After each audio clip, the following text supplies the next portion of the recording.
So to be perfectly honest, making this list was actually harder to do than the top 15 I did last year on the best Crash Bandicoot bosses. Not because I had to suffer through such terrible bosses or something. Well, mostly. But I more so mean because of the nature of bosses in this series. Speaking generally, the average Crash boss is just, well, average. And while it does help to make those stronger fights stand out, it also makes tackling a topic like this harder to do. There's only so many ways you can say a boss is easy and boring before it gets old. That said, I did find enough bosses to talk about that, generally speaking, have a bit more to them than that, and not in a good way. Granted, yes, you'll still probably hear the words easy and boring a few times throughout the video, but bear with me on this. I'll do what I can to keep things interesting.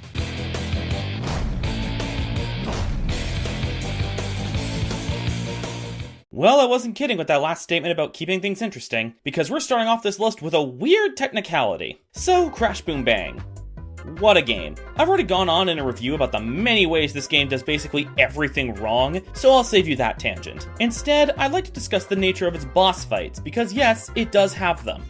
Kind of. The boss fights in this game are, in the grand scheme of things, just more minigames. But each of them do have you gain points by attacking the Viscount, the boss in question. Plus, these minigames occur at the end of each board in the story, and the game refers to these minigames with terminology such as battle and defeat, like a boss fight often would. Now granted, this convoluted loophole is why I'm keeping this pick at the bottom of the list, but even still, this is the direction we're taking this. And to be honest, I was half tempted to put all the Viscount battles in one spot, because frankly, they're all bad. But instead, I'm going to be focusing specifically on the pinball battle at the end of the second board. Out of all the Viscount battles, this one feels the most mindless. All you're able to do is tap on your pinball flippers to hit any pinballs that come your way. A ball hitting your flipper turns it into your color, and if the ball hits Viscount while it's your color, you get a point. However, any ball that falls past your flippers make you lose points. And unlike something like the ballistics minigame in Crash Bash, where you're able to move around and strategically deflect the pinballs that come your way, you're stuck in that one spot the whole time, basically at the game's mercy. And oddly enough, I found myself doing better at this battle when I did nothing. Some of you may recall that, for my Crash Boom Bang review, I did what I lovingly called a no-input run. Given how automated the game overall was, I wanted to see if I could get through storyboards with doing nothing other than mandatory inputs. Spoilers, you can. But one of the funniest parts was getting to this battle during that test, as I not only got the most points out of everyone, but not once did a pinball fall into my hole. And this was all achieved by doing nothing.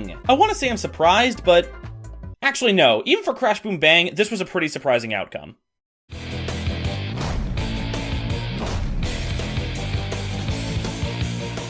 There was no shortage of picks for this list from the first Crash game. As much as Embryo and Cortex's fights are solid, the other bosses in Crash 1 leave a lot to be desired. But to give credit where credit's due, Ripperoo and Pinstripe at least have interesting concepts to their fights, with Ripperoo's fight requiring you to strategically set off TNTs to explode while Ripperoo's next to them, and Pinstripe's fight having you take cover from his gunfire and striking when you're able. Sure, it's ridiculously easy, but the idea at least gives it some merit in my eyes. That leaves us with one of two options: Papu Papu and Koala Kong. And sure, Papu Papu's pretty pathetic even for a first boss, but admittedly, I'd still take that over Koala Kong. Papu Papu's fight at least is over quickly, so it's not like you're stuck there for long. Plus, he at least has the excuse of being the first boss in the first game, which, reminder, was one of the first ever 3D platformers. Koala Kong, on the other hand, is halfway through the game and quite a bit longer. But given what you're doing for the fight isn't that interesting to begin with, it makes it feel a lot more boring. All you do is spin the boulders Koala Kong throws at you, then wait for him to throw a bigger boulder at you, then spin that at him when there aren't any minecarts in front of him, rinse and repeat. Oh, but TNTs then fall down on your platform, which can easily be avoided just by staying in the corner the whole time. The only inconvenience they can cause is if Koala Kong throws the massive boulder while you're waiting for the last TNT to go off in the latter half of the fight, which, given the massive boulder's hitbox can be kinda janky, this could result in a lost life. But that's really the only time this fight poses much of a threat, and beyond that, you're just waiting for the battle to end. Also, while the boss characters themselves aren't a huge contributing factor in my choices, I will take this opportunity to admit that I've never really liked Koala Kong. I don't know, I've always found him one of the less interesting of the mutant villains, and I can see why they replaced him with Tiny Tiger after the first game. Heck, Koala Kong's barely made any appearances in the series since this first game, being playable in Crash Bash and Nitro Fueled, making a cameo in Twinsanity, and that's basically it.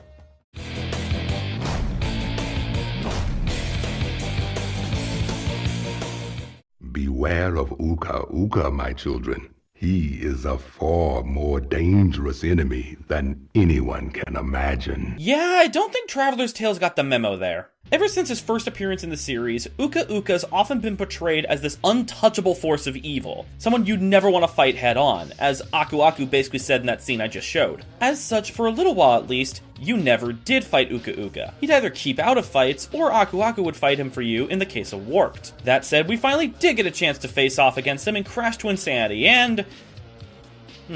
So I know expecting a super tough fight this early on in the game would probably be a bit unreasonable, but even still, for all the imposingness he's been portrayed with in past games, Uka Uka goes down kinda pathetically in Twinsanity. All you do is throw Cortex over to some levers, which unveils a button, press it, and then fire emerges to melt Uka Uka's ice body. Do this 3 times, and you win. I know Crash bosses don't last super long, and again, tend to be easy, but even with that in mind, this feels really underwhelming. Doesn't help that Uka Uka's attacks are pretty easy to avoid, so he doesn't even really put up much of a good fight. If this is the kind of threat he poses, I'm starting to understand why he relies so much on Cortex and the others, instead of just doing everything himself. Kind of a short segment we've got here, but hey, that just fits this boss like a glove.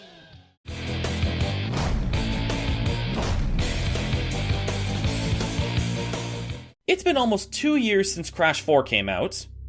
What the heck? So I've had plenty of time to think over everything this game had to offer and how I feel about it all. As I've gone over before, I found myself overall liking it quite a bit, but it definitely has its shortcomings here and there. And the more I've let it sit with me, the more that I've realized just how much I really don't like how they handled the stuff with Entropy in this game. Now granted, I think the way they set it all up was great. Entropy getting all bitter and fed up with the others after being imprisoned for so long, plotting a scheme of grandiose scale once freed, scheming behind Cortex's back in secret, essentially just taking the main villain reins for the game. This wouldn't be the first time Entropy's been the big bad of a Crash game, but even still, it was all cool to see it playing out here, and it was going a great direction. But then Femtropy shows up as Entropy's new partner in crime, they have one scene together, excluding the pre-battle scene, and then all of a sudden, you're fighting them. This end part just feels so rushed, not at all helped by the battle against them. And just like with the story aspect, it starts off great. You have this rail grinding section through Broken Reality, you have this first phase where you use Akano's Dark Matter Tornado, and Kapunawa's Time Slow to get across to the Rift Generator, and then you have the second phase where you use Ika Ika's Gravity Flipping to disable the security lasers, and that's it. That's the whole fight.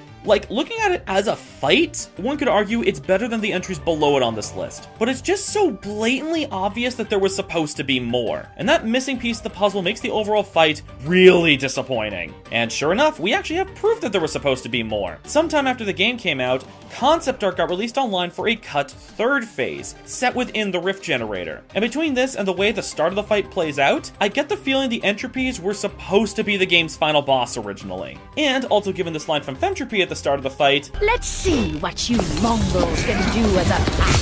I get the feeling that Tawna, Dingodile, and Cortex were all supposed to be playable during this battle, but I guess that plan fell through. Now granted, yes, I do love the direction the game goes after this fight, with the whole traveling back to Crash 1 times plotline and, well, my favorite boss fight in the series, but even still, I can't help but wonder how much better this battle would have been if we got the full intended package, and if it got to be the final boss it seemingly was meant to be. But oh well, best not to worry about the what-ifs, even though what we got was a letdown.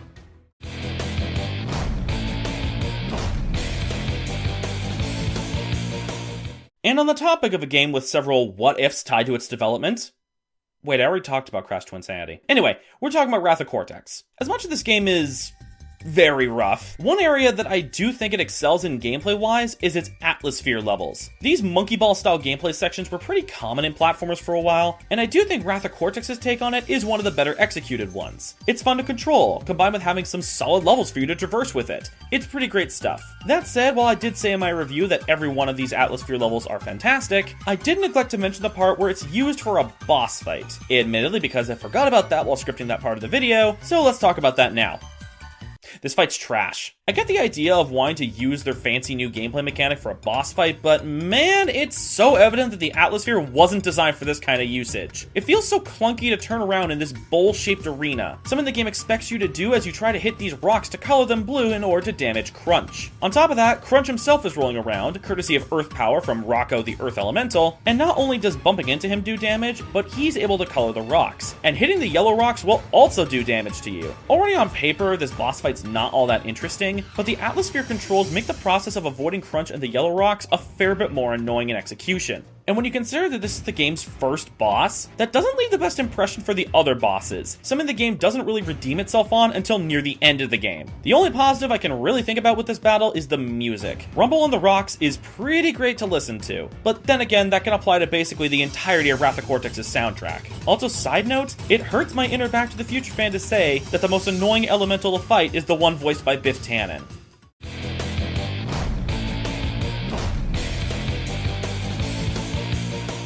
Out of all the mutant villains in the series, when it comes to boss fights at least, the ones I feel the most bad for are the Komodo brothers. Seriously, for as cool as these two are, they have not had any good luck when it comes to their battles. From their debut in Crash 2, where their scimitar-throwing tag teaming should make for a fun fight, but results in a very underwhelmingly easy showdown, to Komodo Joe's boss race in CTR, which is, well, a boss race in CTR, those as a whole are pretty lackluster. I don't know, these two just can't catch a break in this regard, and they haven't even gotten a chance to redeem themselves, as barring the remakes, they haven't had a single new boss fight since the PS1 era. Though, given how their fight in Crash Bash was, I'm starting to see why that might be the case. I bet some of you were expecting this to be way higher on the list, if not number one, given my history with this fight. Well, I'll admit that my thoughts on this battle have mellowed out since those days. And heck, when I went to record my footage for this video, I actually managed to beat this battle on my first try. It was like the reverse Let's Play curse. But even though I don't hate this fight as much as I used to, yeah, I still don't like it. A large part of that comes down to using the tank, a gameplay style I already don't like as is. Even beyond Crash Bash, I've just never cared for controlling tanks in games. They're usually way too slow and clunky for my liking. And hey, that applies to Crash Bash's tank as well. So throwing that kind of slow and clunky movement into a boss fight where you have to avoid generally fast-moving projectiles, not the best combination. The wall of weapons part can be kind of annoying as is, but it's the second phase where I used to struggle the most. Getting gunned down by two targets at the same time with some of those fast-moving projectiles kinda sucked, to be honest. But since those days, I've discovered there are some exploits to make the fight easier. The big one being that friendly fire is a thing. Not just in the Komodo brothers damaging each other, but also damaging themselves.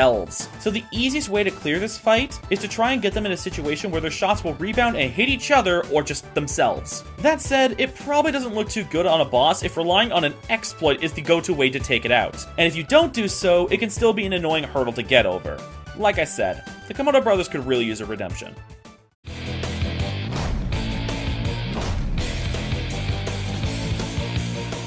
If my top 15 on the best Crash bosses is anything to go off of, the battles against Cortex tend to be some of the best in the games they're in. Whether it be the fight on the blimp in Crash 1, or the fight in the Time Twister in Crash 3, there are some exceptions of course, but speaking generally, Cortex has a pretty strong track record when it comes to the battles against him. That said, some of those exceptions are pretty hard to ignore. And while Cortex's fights in Crash 1 and 3 are great, his fight in Crash 2 is something else, alright. Like with the Komodo brothers, I imagine some of you expected this fight to be higher on the list, but refinding all these bosses for footage gathering did remind me of some that were worse than this. But that doesn't change the fact that this fight is baffling. For one, you use the jetpack, a mechanic that was just introduced to you a couple levels before, to take on this fight. Probably not the best idea to use a newly introduced mechanic, let alone one that's clunky to control, for your game's final boss. But that's far from the biggest problem this battle has. You pursue Cortex through an asteroid field, attempting to stop him before he gets back to his space station. But basically everything in this fight is in your favor. Like, too much in your favor.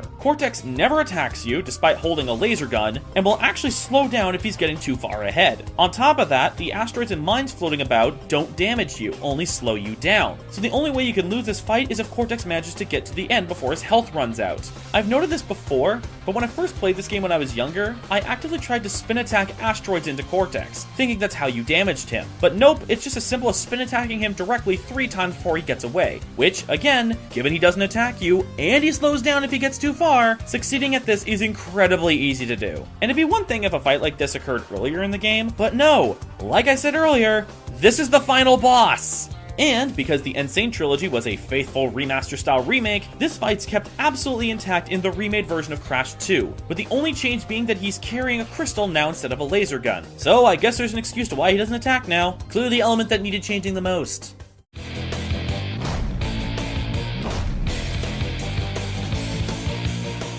So some Some of you may have noticed that I've yet to talk about any of the bosses from the Crash racing games on this list. Well, that's about to change. As I've previously said in videos, the bosses in the racing games are generally pretty underwhelming. One-on-one races with a boss character who just kind of litters the track with stagnant items. Not the most interesting way to spice things up. Except for Pinstripe, who uses moving projectiles, and thus adds a fun challenge factor to his fight. Only 2 other bosses in these games do things differently. On one hand, you've got Oxide from Crash Team Racing, who basically throws every type of projectile behind him. TNTs and nitros, beakers, bowling bombs, you name it. Also, he jumps the starting line while the countdown's still going on. Rude. That said, I wouldn't call the Oxide boss race a bad one. Definitely challenging, arguably in not the best ways, but not bad. On the other hand, you've got Emperor Velo from Crash Nitro Kart, an example of how you can do this badly. Now on paper, the concept's all the same. Race against a boss character who uses various weapons against you, and finish the race before them to win. Though Velo's got a few special traits in his case. For one, while every other boss race in both this and CTR has you racing on tracks you're already familiar with, Velo's track is one you wouldn't have been to by this point of the story mode yet. And to be fair, Hyperspaceway's a really cool track. That said, racing against Velo is brutal, entirely because 1, he's really fast, and 2, the items he uses. He'll primarily throw bowling bombs, some of which seem to be able to home into your direction somehow, which can slow you down a considerable amount. But even when you do get ahead of him, he starts using homing missiles. And while homing missiles in Nitro Kart tend to be finicky when you use them, they just magically work more consistently in Velo's case. And oftentimes he'll start firing missiles within seconds of you passing him, before you even have a chance to defend yourself. Sometimes he'll fire them so fast that the homing reticle that usually shows up when you're being targeted, well, won't show up. Or heck, as I experienced while footage recording, he sometimes fires them literally less than a second after passing him. And that's all without even mentioning his 2 minions, who while yes, you don't need to beat, they're constantly dropping projectiles that'll slow you down drastically. Couple all this with Nitro Kart's more sluggish controls, along with some incredibly difficult shortcuts to pull off, and you've got a pretty massive difficulty spike here. And all of this is bad enough, but if you want to unlock Velo as a playable character, you gotta win this race not once, not twice, but 4 times. Yeah, you gotta 100% both Team Bandicoot and Team Cortex's campaigns, which will require racing against Velo twice in both. And even then, you don't get to race as the cool giant Velo you face in the boss race, but rather Gremlin Velo. Yeah, not worth it if you ask me.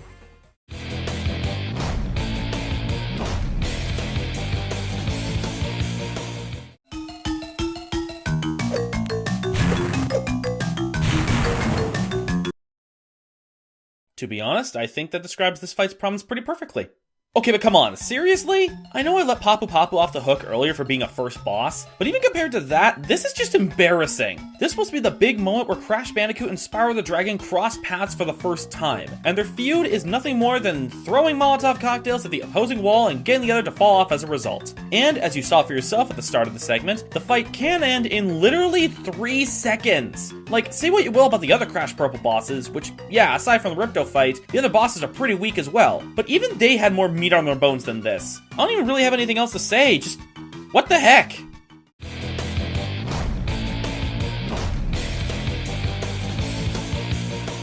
So going into this video, I actually wasn't 100% sure who my number 1 was going to be. Like, I had a general idea of who it could be, but I wanted to refight all these bosses both for footage recording and for a refresher, to see if my mind changed on any of these. And sure enough, it was through this process that determined my number 1, a boss that took me nearly 40 minutes worth of attempts to beat. So with that said, let's talk about Entropy again. I know I already said in my review of Crash Bandicoot Entranced that I didn't like this fight, but this revisit made me realize just how much I didn't like this fight. And the thing is, from first glance, it may not seem like worst boss material. And yeah, I totally get that. The fight's basically a demake of Entropy's fight from Warped. Dodge different types of projectiles, then cross the gap via floating platforms, attack Entropy, rinse and repeat. And the Warped rendition of this is, as I've noted before, one of my favorites in the series. So how could this be the polar opposite for me? Well, for a couple reasons. One, the Warped rendition had more variety. The fast-moving fireballs weren't dodged the same way every time. Some you had to jump over, some you had to slide under, to name one example. In this version, it's super straightforward. Fireball, you jump over it. Blue energy wave, you duck under it. And these are the only attacks he'll do. 2,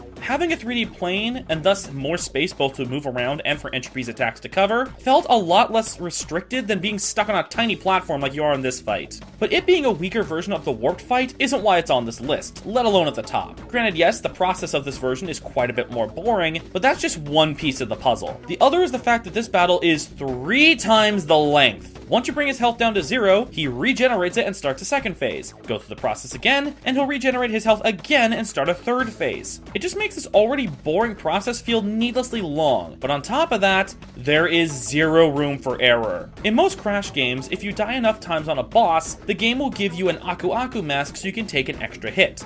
You know, something to fall back on. Not so much with this fight. It expects you to get through the whole thing without taking a hit. And if you get hit even once, no matter which phase you're in, you're going right back to the beginning. Now granted, yes, most Crash bosses work that way, but 1, Crash bosses aren't usually this long, and 2, if they are that long, they're usually fun to get through, which, as we went over, isn't the case here. So you get hit, you're restarting the tedious process all over again. And if this was everything wrong with the fight, this would have made the list, but likely not this high. But there's one more component that brings it to the top. In the first phase, your pattern for avoiding Entropy's attacks remained the same. For the first hit, jump, duck, cross, hit. For the second hit, the jump, duck pattern times 2, cross, hit. For the third hit, the jump, duck pattern times 3, cross, hit. Pretty straightforward. Same goes with the second phase. He throws in double shots this time, but the attack pattern's the same on every single time. But then the third phase comes in and, well, now the attack pattern's randomized. You can't stick to memorization with this third phase. You just have to wing it. And with how much faster the projectiles are moving compared to the first 2 phases, you have basically a single blink's worth of error room. If you don't react accordingly almost immediately, you're dead, and then you have to restart the fight. In my near 40 minutes of fighting this boss, all but 1 of my failed attempts ended on the third phase because of this randomized pattern. Because there's basically no wiggle room for screw-ups. And every time you screw up, you're sent back to redo the process all over again. I get the final boss is supposed to be challenging, but this feels like a bit too much. And I'd be less annoyed about this if the process to get back to the third phase was at least fun, but again, it's boring! So yeah, long story short, just end your playthrough at the entrance fight. Also, I just realized that the top 3 were all bosses from Vicarious Visions games. Huh. And thus, we reach the end of this video. Not much else to add this time around, so I'll keep things straightforward. This has been BenjaMage, thank you all for watching, and until the next video, have a nice day everybody.